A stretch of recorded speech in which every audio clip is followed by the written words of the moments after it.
Halo, Assalamualaikum warahmatullahi wabarakatuh. Selamat pagi anak-anakku. Kelas MIPA 1, selamat bergabung kembali di kelas matematika. Ya, dengan saya Bu Azka. Apa kabar kalian hari ini? Semoga senantiasa dalam kesehatan dan kebahagiaan ya.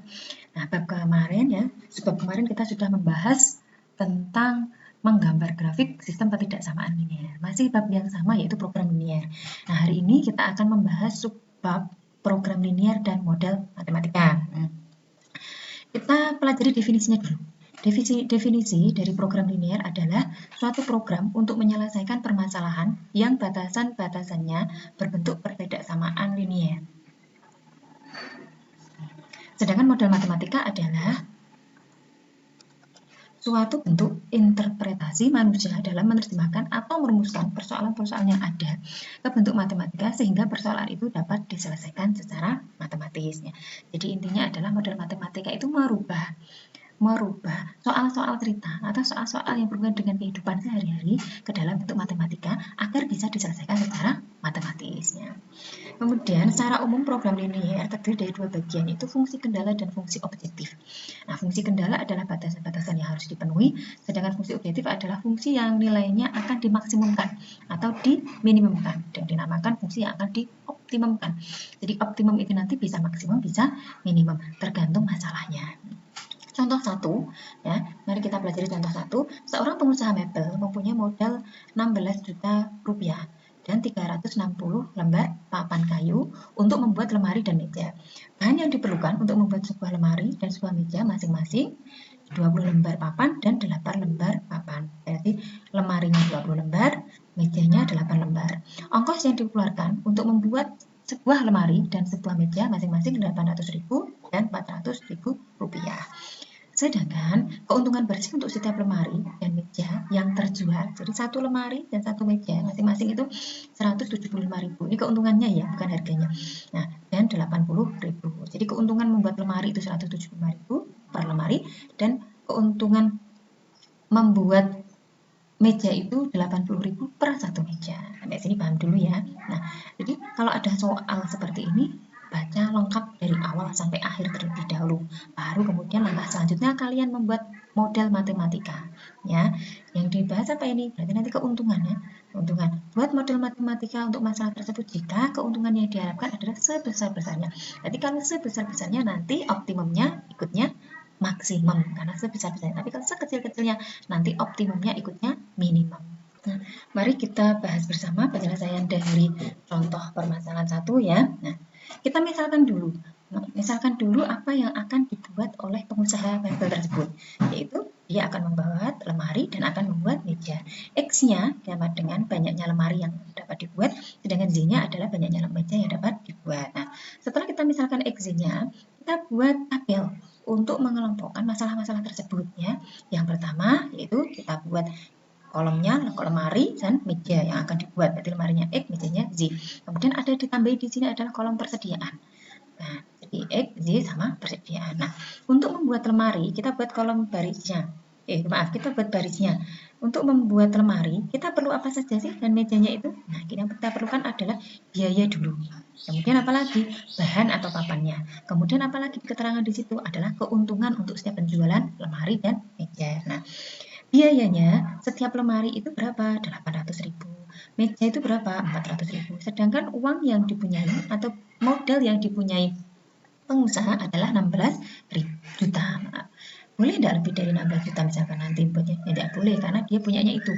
Dia tidak boleh lebih dari 16 juta. Kemudian bahannya untuk membuat lemari itu 20 papan, meja 8 papan, persediaan itu 360 papan. Jadi ini maksimumnya 360 papan.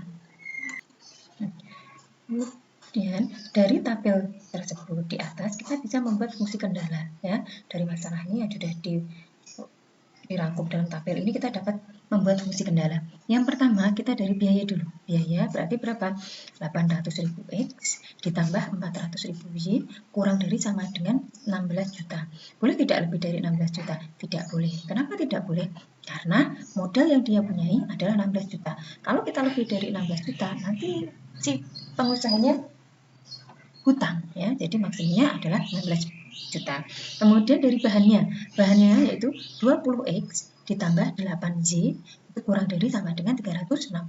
Kalau kita sederhanakan, yang biaya tadi kita sederhanakan dibagi dengan 400.000 berarti 2X plus Z kurang dari sama dengan 40. Sedangkan yang dari bahan kalau kita sederhanakan adalah 5X plus 2Z kurang dari sama dengan 90. Sampai sini bisa dipahami ya. Nah, yang harus kalian ingat adalah X-nya selalu lebih dari sama dengan 0 dan Z-nya juga lebih dari sama dengan 0. Kenapa? Karena itu X lemari, Z itu meja. Jadi banyaknya benda tidak mungkin negatif. Jadi selalu positif atau 0 ya, bisa dipahami. Jadi X dan Z ini selalu positif atau 0. Nah, selanjutnya, untuk keuntungan di sini, apakah dia ada batasnya? Dia tidak ada batasnya. Ini dia yang dicari, yaitu di maksimum keuntungannya. Karena dia tidak ada persediaannya, tidak ada batasnya, ini nanti namanya fungsi objektif. Jadi fungsi kendala yang diambil adalah yang ada batas persediaannya, sedangkan fungsi objektif adalah yang tidak ada batas persediaannya, dan ini yang dicari. Fungsi objektifnya adalah fx, z sama dengan 175.000 ditambah 80.000 z. Saya ulangi, fx, z sama dengan 175.000 x ditambah 80.000 z.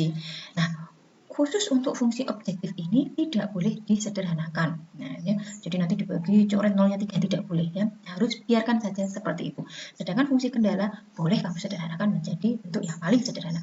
Tetapi kalau fungsi objektif jangan disederhanakan, biarkan saja. Sampai sini paham ya?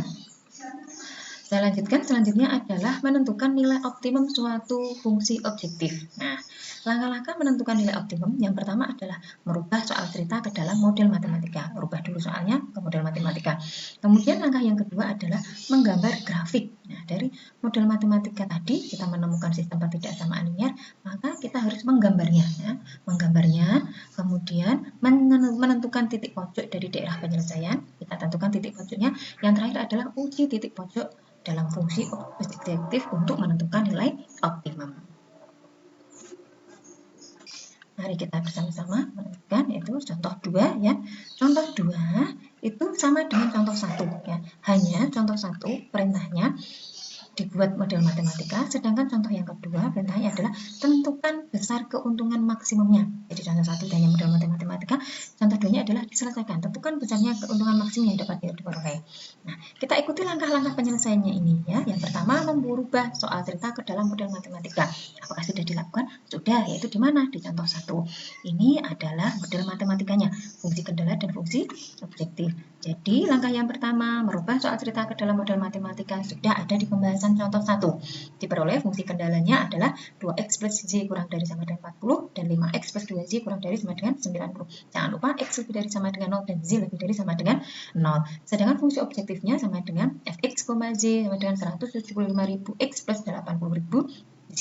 Nah, selanjutnya langkah yang kedua adalah menggambar grafik himpunan penyelesaian dari sistem pertidaksamaan linear.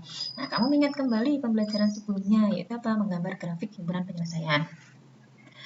Untuk menggambar grafik himpunan penyelesaian, ya, yang pertama ini langkah-langkahnya adalah merubah SPL pertidaksamaannya menjadi persamaan, ya, mengubah 2x plus z kurang dari sama dengan 40 dan 5x plus 2z kurang dari sama dengan 90 ke dalam persamaan. Kemudian langkah selanjutnya yaitu setelah dirubah dalam persamaan seperti ini, kemudian kita menentukan titik potong ya, sama seperti pelajaran yang lalu, titik potong terhadap garis sumbu X dan sumbu Z. Kalau terhadap garis sumbu X berarti Z-nya sama dengan 0, kalau terhadap sumbu Z berarti X-nya sama dengan 0. Nah, untuk garis yang pertama dulu, 2X plus Z sama dengan 40. Kalau X-nya 0, berarti Z-nya sama dengan 40 ya. Kalau Z-nya 0, X-nya sama dengan 20. Nah, sedangkan garis yang kedua, berarti titik potong untuk garis yang pertama adalah 0,40 dan 20,0. Sedangkan garis yang kedua 5x plus 2z sama dengan 90. Untuk x-nya sama dengan 0, maka z-nya sama dengan 45. Sedangkan untuk z-nya sama dengan 0, maka x-nya sama dengan 18. Nah, titik potong ingat x, z, yang terbalik berarti 0,45 dan 18,0. Nah, untuk persamaan yang x sama dengan 0, nah ini dari mana? Dari ini, x lebih dari sama dengan 0 dan z lebih dari sama dengan, dibuat persamaan juga, berarti x sama dengan 0 itu adalah sumbu Z. Kalau untuk garis Z sama dengan 0 adalah sumbu X. Nah, sampai sini bisa dipahami ya. Nah, selanjutnya, nah, gambarnya seperti ini ya. Garis yang melalui 0,40 dan 20,0 adalah garis yang berwarna ungu atau pink ini. Nah, kemudian yang kedua garis yang memalai titik 0,45 dan 18,0 adalah yang berwarna biru. Untuk selanjutnya adalah mengambil titik uji sembarang yang tidak dilalui garis G1 dan garis G2.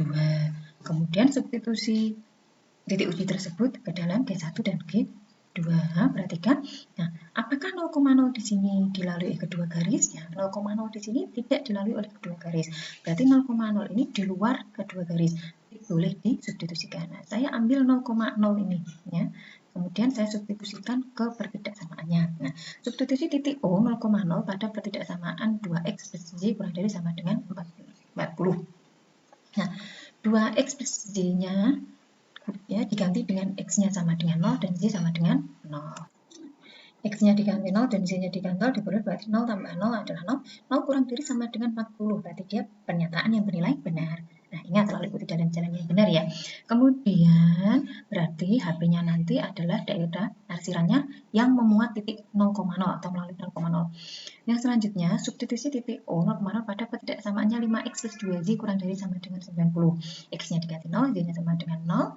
Kemudian kurang dari sama dengan 90. Juga pernyataan yang bernilai benar. Maka himpunan penyelesaiannya adalah daerah yang memuat titik O. Titik arsirnya ke arah O semua.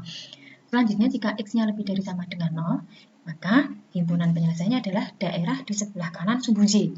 Nah, sumbu Y ke kanan di arsir semua. Kemudian kalau Y lebih dari sama dengan, maka daerah penyelesaian adalah daerah di atas sumbu X. Atasnya sumbu X di arsir semua.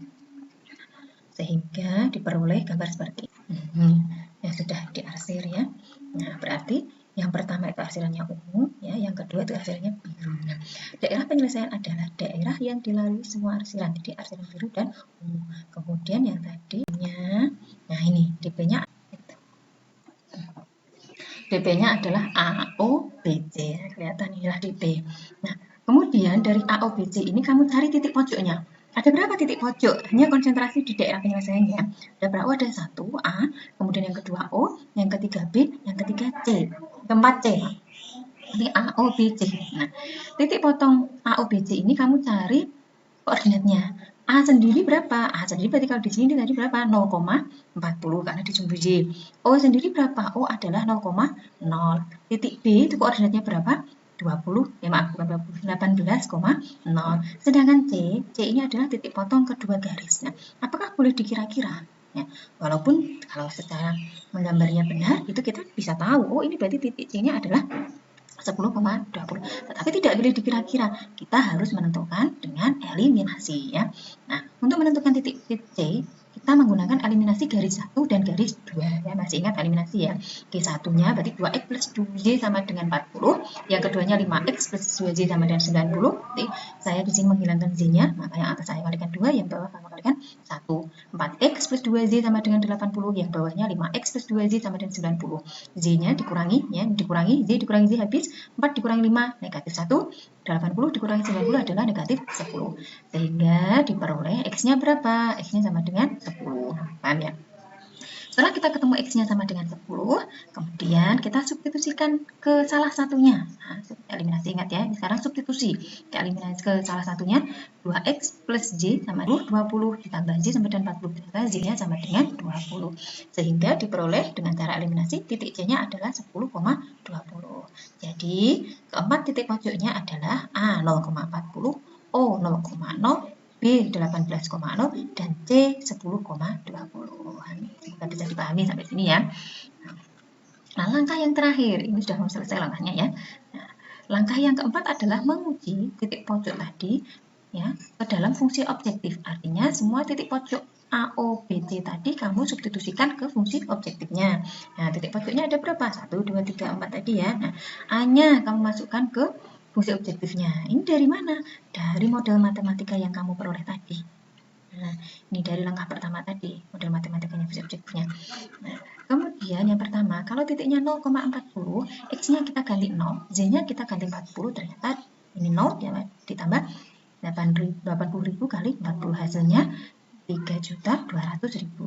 Sedangkan kalau titiknya O 0,0 kita substitusikan hasilnya 0. Lalu titiknya B 18,0 kita substitusikan berarti hasilnya 3.150.000.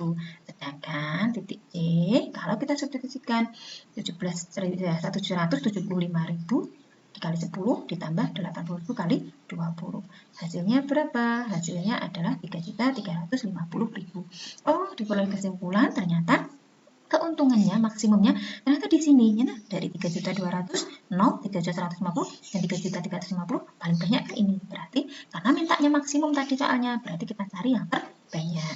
Sehingga keuntungan maksimum diperoleh pada saat pengusaha mebel membuat 10 lemari dan 20 meja. Karena soalnya cerita, maka jawabannya juga cerita.